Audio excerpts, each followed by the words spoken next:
Molly Pesci, and this is Barnes & Noble Tagged.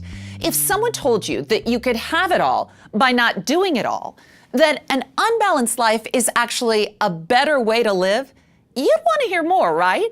Well, you're in luck, because today, Marcus Buckingham is here to tell us about his new book, Find Your Strongest Life: What the Happiest and Most Successful Women Do Differently. A native of England, Marcus Buckingham is known around the world. He is the multi-million copy best-selling author of First, Break All the Rules, Now Discover Your Strengths, Go Put Your Strengths to Work, and The Truth About You.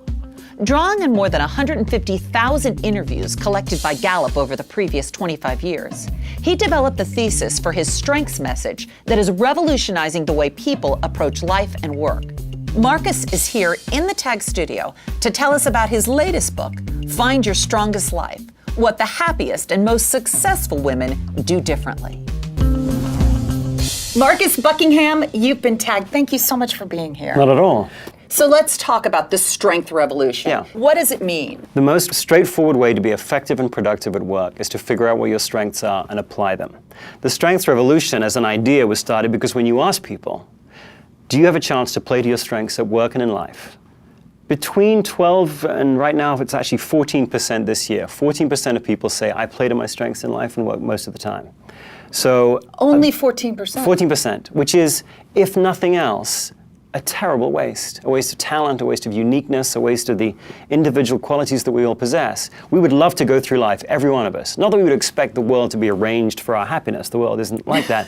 But I think most of us would want a life in which we get a chance to express the best of ourselves. 14% of us do. And whether you're looking at it morally or from a business standpoint, that needs to change. I feel like in my life as a woman and a mom and having a career, I'm constantly searching for balance. How can I apply the same amount of things to each of these things? But the book says we should strive for an imbalanced life. Talk to me about that a little, because that really struck me and hit home with me. Well, the idea, I suppose, for most of us is that we're supposed to have this perfectly well-rounded life. We're supposed to be very good at work, we're supposed to be very good at home, we're supposed to be very good as a son or a daughter, we're supposed to be just this perfect, well-rounded person. But you think about yourself as a unique individual. You don't have strengths across the board. You have specific areas where you have a comparative advantage over everybody else, specific areas of your life that seem to bring you strength and satisfaction. The point of living an imbalanced life is to identify what those are and then deliberately push your world, your life, toward those moments that invigorate you.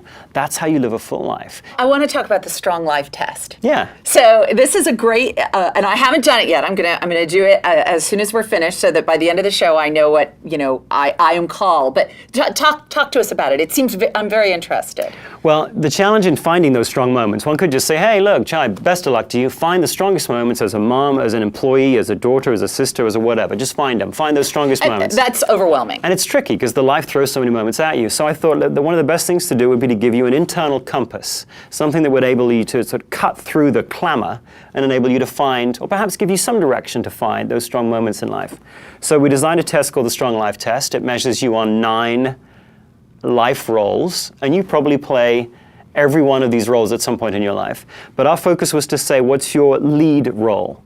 And then it also tells you your supporting role. So it gives you your first 2 roles. And the point of it is to help you then go, okay, well, if my first role is as an advisor, then I'm always going to be the person in every situation in life that's going to be looking for the answer to the question, what is the best thing to do? And you'll always get your satisfaction, whether as an employee, as a spouse, as a mother, from finding the right answer. You'll love to be the expert in any situation that will invigorate you.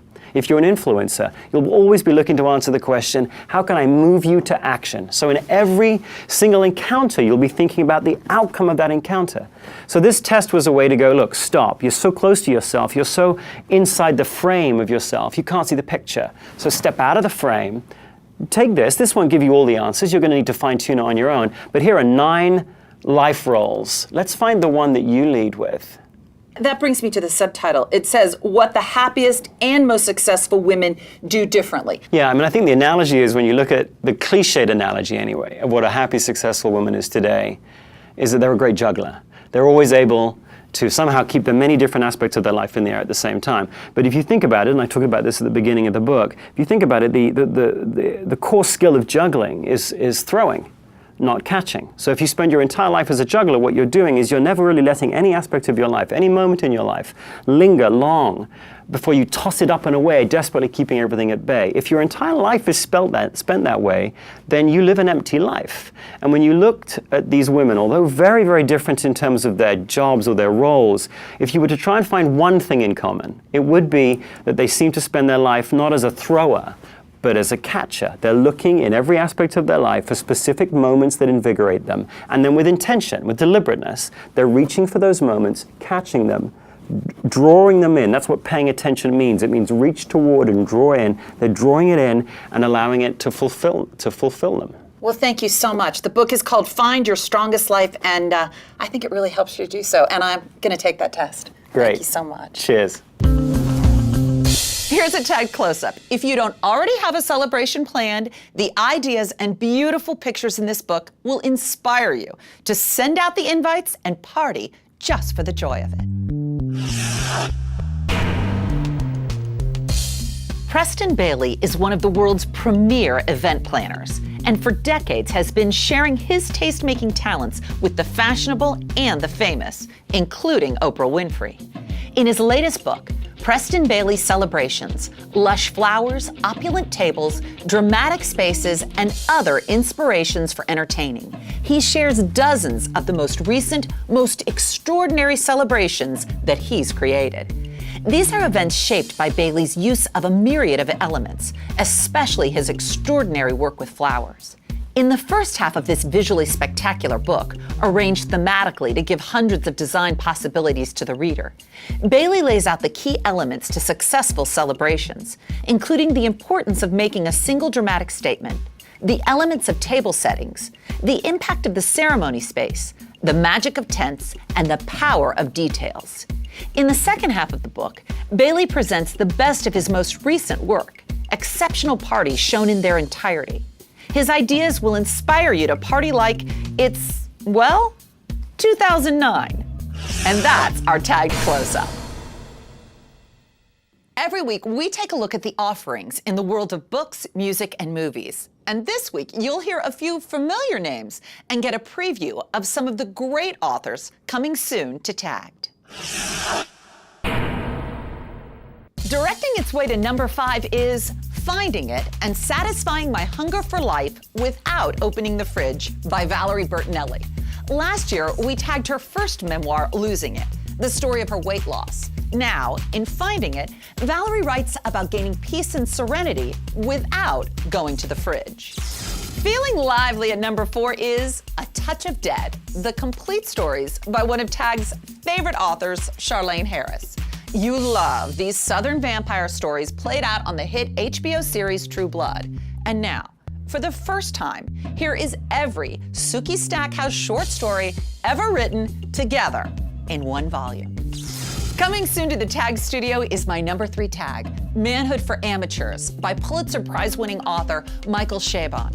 We'll ask Michael about his first major work of nonfiction, and it's a very personal one. Get a preview at number 2 with How to Raise the Perfect Dog by the pro of all pooch behavior, Cesar Millan. He's coming to the Barnes & Noble studio to share how he gets canines to sit, stay, and play perfectly. I hear the Sound of Music coming as my number 1 tag. It's Julie Andrews' collection of poems, songs, and lullabies. Julie Andrews and her daughter Emma Walton Hamilton are visiting the Barnes & Noble studio in November to tell us how they hand-selected a wonderful mix of their most cherished poems and songs in this diverse collection. And those are my top tags for this week. Well, we already know Tagged's strength. It's telling you every week about the best and hottest books around. See you next time on Barnes & Noble Tagged.